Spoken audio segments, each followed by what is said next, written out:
Trey Wingo comes in and just throw, go. Yeah, you can do it like that, but here it'll actually fit over the headphones. Just if you wear the headphones normal. Go. Well, no, the other way around. So take headphones the hat on, then hat. I promise you, it works. It's gonna be worth it. You're gonna love it, Trey. We did it yesterday. Yeah, and we'll workshop it. There you go. We're good. We're good. The legend sitting down. I don't know about that. Come on, Trey. You're a legend. Let's lean into it. Go ahead, Ho. I know you're fired up. We talked to Trey last year here. Yeah. Adam Hoge, Mark Carman. Good to see you again. Good to see you guys. We have nothing to talk about in Chicago. Do you know that? There's nothing this offseason. Wait. There's no Justin Fields, potential Caleb Williams trade, all this kind of stuff. That doesn't come up at all? No, ever? we have not been doing that show every day since basically September 15th. Yeah. What are they going to do, Trey? What's going to happen? You want my opinion? Yep. Yeah, sure do. I'm not predicting. I would keep him. Wow, Trey. I would keep him. Otherwise, you become the Jets. Here's another one. You become the Jets. Yeah. All right. If you just keep changing the quarterback, how do you make the team better?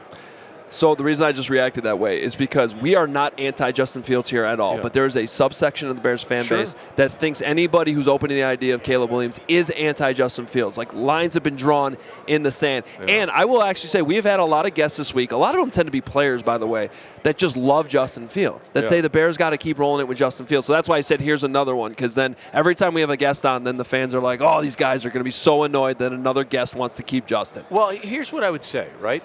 Like, I think the Jets analogy is solid. We got Sam Darnold, got our guy. 2 years later, that's not going to work. Let's get Zach Wilson. How'd that work out? Yeah. And now they have the most annoying player in football, Aaron Rodgers. So, you don't just want to go through this spin cycle. Teams win. I get it. You need a quarterback to win. But if Brock Purdy doesn't have Deebo Samuel, Brendan Ayuk, Trent Williams, Christian McCaffrey, and all those players on defense, are they here? The answer is no, okay? Patrick Mahomes is a golden god. He's an outlier. I understand that. I have all the stats to back that up. But if they don't have that defense this year, are they here? The answer is no. You need to build a team. And it's the easiest thing in the world to say, ooh, shiny new thing, quarterback, let's bring him in. Well, let's just go back to 2 back-to-back quarterback drafts, all right? 2020, Joe Burrow, home run. Tua Tagovailoa, working out. I think it's going to be fine. Justin Herbert, home run. Jalen Hurts, I think things are going to be good there, home run. Let's go 1 year later. Trevor Lawrence, number 1 overall. I don't know. 1 playoff appearance, and they fell apart down the stretch. Yeah. 2nd overall, Zach Wilson. Should never start again in the NFL, barring injury. Trey Lance. They gave up 3 first-round picks for Trey Lance. He was inactive as the Cowboys got smoked at home by the Green Bay Packers. Justin Fields. We're having this debate. And Mac Jones lost his job to Bailey Zappi. So it's always cool to look at the Drake Mays and the Caleb Williams in the world and all these quarterbacks that you think may be great, but in reality, it's a 50-50 shot. At best, it's a 50-50 shot. You got to have offensive linemen. You got to have defensive players. You got to have a team around this guy. He made progress.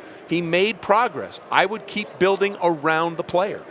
It's the best offensive lineman in our company, by the way, Brian Baldinger. That's who he was pointing at. Yeah. No, and listen, everything you just said makes complete sense. And it's also like if you're Ryan Poles and you pass on him, and Justin doesn't get better, and Caleb goes off and he's the king, you're getting fired. Like, that's the risk, right? But you're getting fired either way. Like if Caleb doesn't work out, you're probably getting fired, right? I mean, look at what happened with Anthony Richardson. What did the Colts GM say, Chris Ballard? I didn't want him to go star somewhere else. He couldn't make it through a game. All right? Yeah. And I'm not saying he's injury prone. I'm just saying it happens. We're talking about this guy, Anthony Richardson, supposed to be the most athletic, unbelievable quarterback we've ever seen in the history of the game. He's stronger. He's faster. Nobody's been like him. He can't finish a game. Okay? There's no guarantees in this business. There are none. So you got to roll the dice with what you think is best for the entire organization. And I hope that guy stays healthy. But when we went to do Colts-Bears training camp last year, they were playing each other. I looked down, I'm like, that guy might lead the NFL in rushing, and he's going to get hurt. Like, yeah. But that's the same thing with Justin, that people are, how durable is he going to stay playing, continuing to play the same way that he plays? I agree. My option with the running quarterback is kind of like the nuclear option. You want people to be prepared for it, but you really don't want to use it unless you have to. Yes. I think that's what Mahomes does better than anybody else.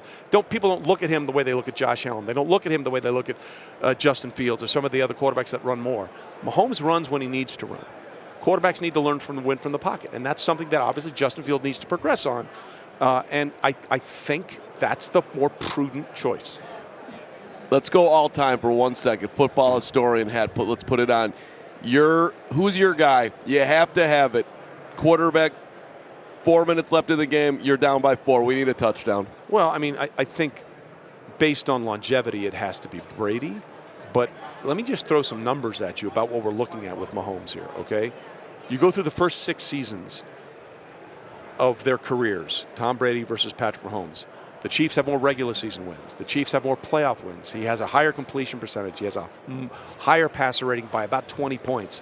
He has a much better completion percentage. The only area in which, through the first 6 seasons, Brady surpasses Mahomes is Super Bowl wins, 3.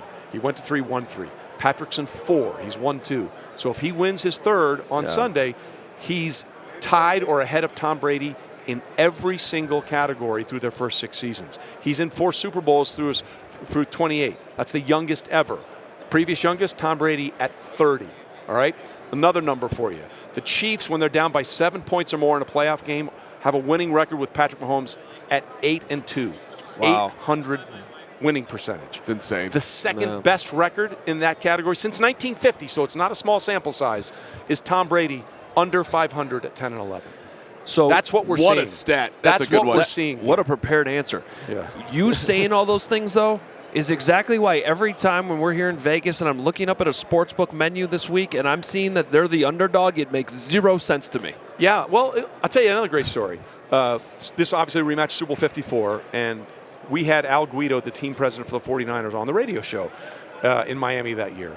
And so after the event, I said, what do you think? He goes, I love our team. Top to bottom, we're a better team.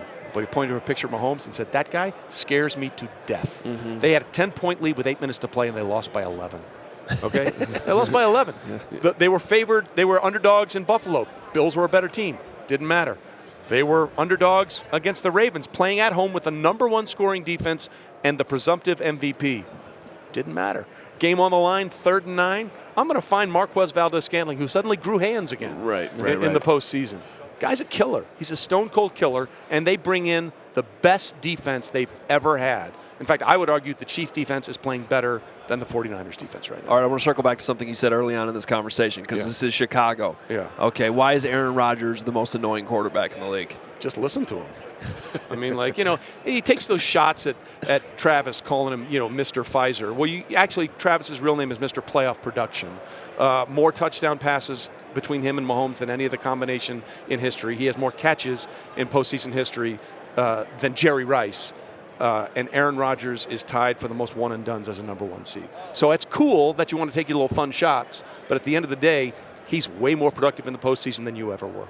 And that's a fact. I don't understand why he can't just enjoy being himself and be a good dude, but he just apparently is unable to do that. What did Mark Murphy, the Packers president, once say about Aaron? He's a complicated fella. That's a great way of putting it. Give me one historical player, Trey, that you feel doesn't get enough love, a little historically underrated. Any position. QB's maybe the most sexy, but you can literally go anywhere with it. Like, who do you think is not talked about enough? In terms of active players or historical all-time? Historical all-time. Larry Allen might be the greatest offensive lineman I've ever seen in my life. They called him the landlord. That line where he was his. And he had a great Justin Tuck, the Giants defensive end, had a great line once. Whenever Larry knew the play was coming his way, he'd come out of the huddle and go, woo, woo, which is basically saying, I'm coming. They're running right behind me. There's not a damn thing you can do about it. And Justin, every time, woo, he's like, oh, my God, he's coming right at me. And sure enough, he got flattened almost every time. Larry Allen was a ridiculous human being out of Sonoma State. Don't even have a football program anymore. I love that answer. Yeah. Love that answer. It's a great story. Some guys are just like that. Like, you just coming at you, baby. Ain't nothing you can do about it. Are you working with anyone today, Trey? Do we need to promote something? Yeah, the Stunt app. Doom scrolling when you're on your social feeds, it's awful. The Stunt app is Twitter without all the garbage. By the way, it's never going to be X. It's Twitter. It's Twitter. Yeah, I'm sorry, Elon. Build another electric car. Thank you. I agree. So basically, it's for sports fans, by sports fans, to talk sports, nothing more, nothing less. You can create your own platforms, create your own show, make your brand there. We do trivia every Tuesday night and Thursday night. 7 o'clock Eastern, 6 o'clock Chicago time. Schlereth and I have a show on there every Monday night. It's just a safe place to talk sports. I don't care what you think about the election. I don't care about your political opinions. I don't care what your kids did.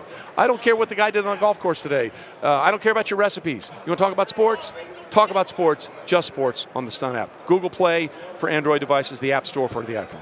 Trey, thanks for stopping by, man. You got it, guys. I'll get the hat thing figured out eventually. Yeah, Schlereth has no personality. That's got zero, and he never stops talking. Yeah. We have also guilty. We have a co-host like that here too. Yeah. We kicked him off the show today because we knew you were coming and others. It's been a good day. Thanks, guys. All right, there he is, Trey Wingo. We all silly like the mayor.